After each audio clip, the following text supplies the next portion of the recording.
In this lecture session 4, I am going to demonstrate the topic on two transistor model of thyristor. That means we are going to present the turn-on process of thyristor by using two transistor model. Here we consider the structure of two transistor model of thyristor as well as the schematic diagram of the two transistor model. The regenerative or latching action due to a positive feedback can be demonstrated by using a two transistor model of thyristor. The thyristor can be considered as two complementary transistors, one PNP transistor Q1 and another NPN transistor Q2. Here we assume this is the basic structure of the SCR model, where the four layers PN and the three junctions J1, J2, J3 and three terminals A anode, K cathode and G gate has represented. And if we can divide this structure by two equal division, then it will take this manner, in which we can say that is PNP or Q1 transistor, that is PNP Q1 transistor, or NPN or Q2 transistor, that is NPN or Q2 transistor. And in the both transistor, the junction J2 is common, that is why junction J2 is common for the both purpose. And IA stands for the anode current, IK stands for the cathode current, and this is the gate current. And this diagram shows the schematic circuit diagram of this two complementary transistor structure, in which we assume Q1 is the first transistor, that is PNP transistor, and Q2 is the second transistor, that is NPN transistor. Additionally, we assume alpha 1 is the common base current gain for Q1 transistor and alpha 2 is the common base current gain for Q2 transistor. As we know, the junction J2 is common for the both cases, that is why junction J2 is common for both transistors. And B1, IB1, that represents the base current of Q1 transistor, and IC1 that represents the collector current of Q1 transistor, and IA that is emitter current, as it is entering to the SCR, which is represented by the anode current. That is why IA equal to IE or emitter current for Q1 transistor. Similarly, IK is the cathode current of the thyristor. That is why this IK is the emitter current of Q1 transistor.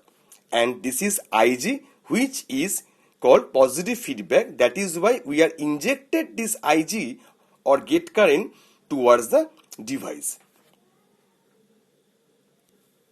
In general, the collector current IC of any transistor which is related to emitter current I and the leakage current of the collector base junction ICBO, which is written as IC equal to alpha IE plus ICBO, where alpha equal to common base collector gain, and that can be represented by IC by IE. This is a normal case for any kind of transistor. In this particular case, as we assume two transistors like Q1 and Q2 is there, that is why we can modify that equation like IC1 equal to alpha 1 IA plus ICBO and IC2 equal to alpha 2 IK plus ICBO2. Now the question is, what is IA and what is IK? Just I discussed it before in the previous slide. That is, IA means is the emitter current for Q1 transistor, and IK means that is the emitter current for Q2 transistor. That is why we can represent this term emitter current by IA for Q1 and IK for Q2. Now consider the Q1 as a node, then we can apply the KCL at this particular node Q1, then we will achieve the current IC1 plus the current IC2 that should be equal to IA. That is why we can write the expression like IA equal to IC1 plus IC2. That means we can simplify the equation by using two currents that is defined by IC1 plus IC2. That means we can change the expression and we have taken the value from above two equations. That means IC1 means alpha 1 IA plus ICB1 plus IC2 means alpha 2 K IK plus ICB2. So after simplification, we will get the result that is alpha 1 IA plus ICBO1 plus alpha 2 into IC plus IB2 plus ICBO, this one. So after simplification, we can say IA equal to alpha 1 IA plus ICBO1 plus alpha 2 under common part, that is IC2 plus IC1 plus IG. Okay. So why IC2 plus IC1 plus IG? Actually this expression means actually what? That is IC2 plus IB2. That means we can say ICB2, sorry, that is IB2 means this is IB2 and IC2, that means this is IC2. IC2 means that is again we can say IC2 equal to IB1. So we can replace the equation in this form, that is IC2 plus IC1 plus IG. As we know that is IB2, that means equal to IB2 means it is coming from this current and this current, that can be represented by IC1 plus IG. That is why IB2 can be replaced by IC1 plus IG. That means we can say IC1 plus IG. So again after simplification, we can write IA equal to alpha 1 IA plus ICBO1 plus alpha 2 into IA plus IG. So IA means IC1 plus IC2 plus IC1 that I discussed before. That is IA means that is equal to IC2 plus IC1. That is why we can change the equation in terms of that is IA plus IG. And the remaining part, that is plus ICBO2. So after simplification again we can rewrite the expression that is alpha 1 IA plus ICBO1 plus alpha 2 IA plus alpha 2 IG plus alpha CBO2. Okay. That means just we have simplified this one.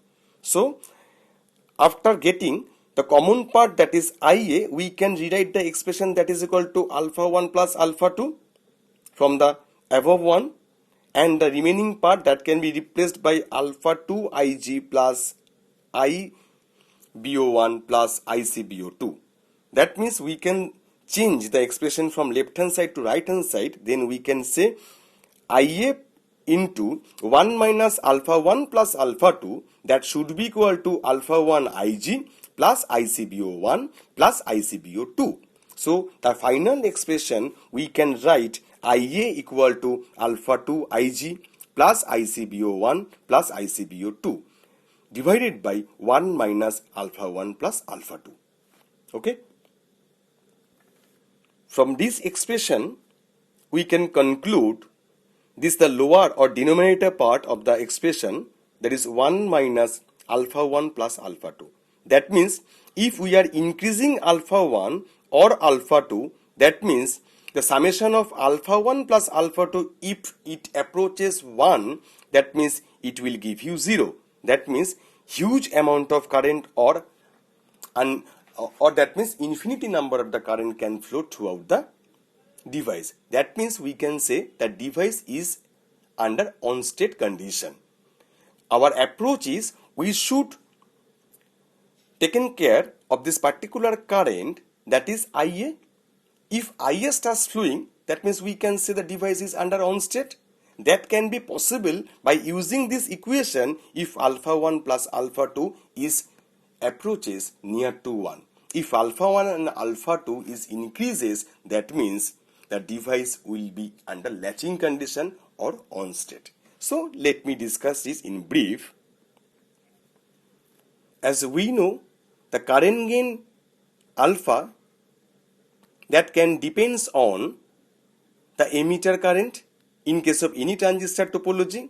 So we can say the current gain alpha 1 varies with the emitter current that should be equal to IA equal to IE, okay, and which can varies with IK also. As we know, the normal expression IK that is equal to IA plus IG. So why the equation stands for IK equal to IA plus IG? Go to the previous slide. In this case, we can say this IK that should be equal to IB2 plus IC2, whereas IB2 equal to IC1 plus IG, and we know IC2 plus IC1 that will give you IA. That means we can say IK equal to IA plus IG. Okay, so in the similar way, we can say that means IK equal to IA plus IG. That means the typical variation of the current gain, which is replacing by this figure, how the alpha or the current gain can change with respect to emitter current. So here the curve stands for if we are increasing the emitter current, the gain will be increased. On the other way, we can say if the gain in case of alpha 1 for Q1 and alpha 2 for Q2, if the gain is increased, that means the emitter current is increased. That means if alpha 1 is increased, that means IE for transistor Q1 is increased. That means the anode current is increased. Additionally, if alpha 2 is increased, that means which is again reflected on this particular equation. That means again IA is increased. That means total IK or the cathode current will be increased. So we can conclude that if the current IG is suddenly increased, say from 0 to 1 milliampere, this immediately increases anode current IA, which will further increase the alpha 1 and alpha 2. That means the current gain alpha 1, which depends on IA and IG, the increases in the value for alpha 1 alpha 2 further increases the IA. That means it is a kind of cumulative process. Therefore, we can say this is a regenerative or positive feedback effect.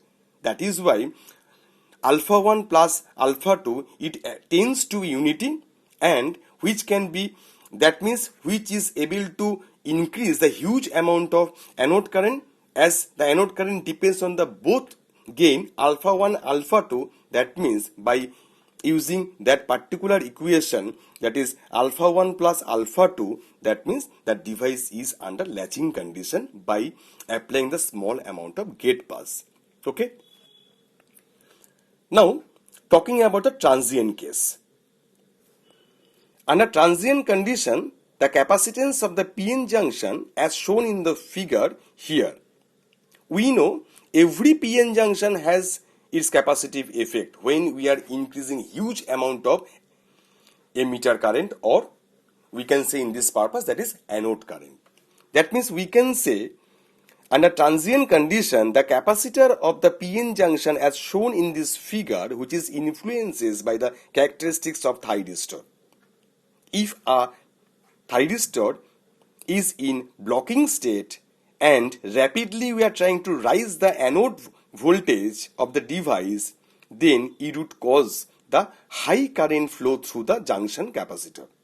And this current to the capacitor, suppose we assume that is suppose ICJ2, okay, and the capacitance of the junction we can assume that is CJ2. So we can write the expression that is IJ2 equal to dQJ2 by dt. Okay, that means Q means that is the junction capacitance plus the voltage across the capacitor, that can be replaced by ddt into CJ2 VJ2, and after simplification or derivative part we can write that is VJ2 into d Cj2 by dt plus Cj2 dVj2 by dt. So see the expression very carefully, in which the junction capacitor is always constant. Actually, it depends on the doping concentration of the layers, and which is normally specified by the manufacturer. That is why we can say, if the junction capacitance is constant, and the constant of derivative, that will give you 0. That means we can say the total junction current that depends on the rate of change of voltage. So we can say, where Cj and Vj2 are the capacitance and the voltage across the junction J2, representing Qj2 and the charge in the junction. If the rate of rise of voltage dVdt is large, then the junction current that is defined by Ij2 would be large, and this will and additionally it would result in the increasing leakage current. That means ICBO will increase for transistor Q1. Additionally, again it will be reflected for the transistor Q2. That means increment of the leakage current, that is ICBO2. Accordingly, the equation 2 just we have discussed before, the high enough value of the ICBO and ICBO2 may causes alpha 1 plus alpha 2 tending to 0, and results then a huge amount of anode current starts flowing throughout the device or thyristor. However, the large current through the junction capacitance may be damaged the device permanently. So that means we cannot change the anode voltage very frequently or suddenly, as it can damage the junction capacitance. That is why we can increase gradually the anode voltage. That is why we can increase the internal leakage current of Q1. Additionally, the internal leakage current of Q2, that is defined by ICBO1 and ICBO2.